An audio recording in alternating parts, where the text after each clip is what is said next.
More models. Yes, I still have a bunch more models to showcase. These two in particular I actually finished a while ago now. They are Barry and Emily. Barry and Emily both have respective backstories in my AU, although I find their backstory is better explored in Porterverse, which is going to be my upcoming series. So I'll just say that they were almost scrapped and then wound up on Sodor in the end, and they were both restored. We'll just jump straight into the modeling process. We'll start with Barry. Barry was made from the Bachmann Ivet Class 2 or Standard 2, I think it is. Whatever his class is, that. I started him in late 2024, the same time as Stanley and Jackie actually. I got all their models at once. I primed him in gray and then applied several coats of red. I forgot the name, but this is the mix that I found was closest to LMS Maroon.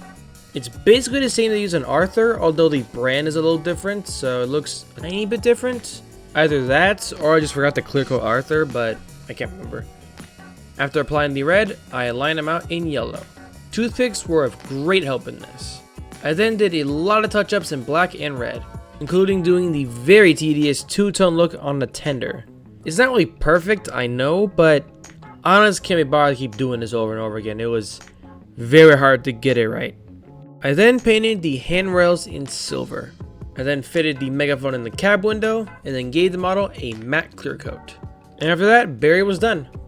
I've currently kept him numberless, as I was unsure of his official number in my AU at the time. This before I made a whole list of all of them in numerical order. Those tender will remain blank for now. Now on to Emily. Before I say anything, no, I did not burn like $400 on Rapido's Sterling Single. Don't worry. That model is just too gorgeous to modify. You cannot do anything with that. I instead used the Bachmann Emily, which is pretty close I'd say. And I started on Emily pretty much right after redoing my Thomas model. I primed the whole body in gray, and then started painting in Apple Barrel's Holly Branch. This was my original Emerald Jade livery paint. By the time I had finished the base coat, I was running kinda low. But we'll get back to that later on. I then did the cleanup work in black and started on detailing like the running board and boiler bands. I initially did the boiler bands and other lining in gold, but I was not really liking how it looked, and so I switched to the beige, which is Apple Barrel's Warm Buff. I just simply painted over the gold, and the shortage of green paint became a big issue around now, as the repainting in beige led to some imperfect shapes on the splashes and other parts. Particularly the arches were pretty wonky, and I wanted it to look like it was naturally flowing instead of just like hand drawn, you know? And I used up pretty much all the Holly Branch on trying to perfect these, and then I ran out, and I did not have enough for any of the touch-ups, especially where it was needed on the lining. And the problem was, Apple Barrel discontinued this color, and I could not find it anywhere now, which is really annoying. And so I was forced to start mixing paints to match it as best I could. And this was quite a pain in the ass. I could not get it right for the life of me. Eventually, several weeks went by and I had a few options. This whole thing started in September with the paint, and then by February 2025, I was still not finished with Emily.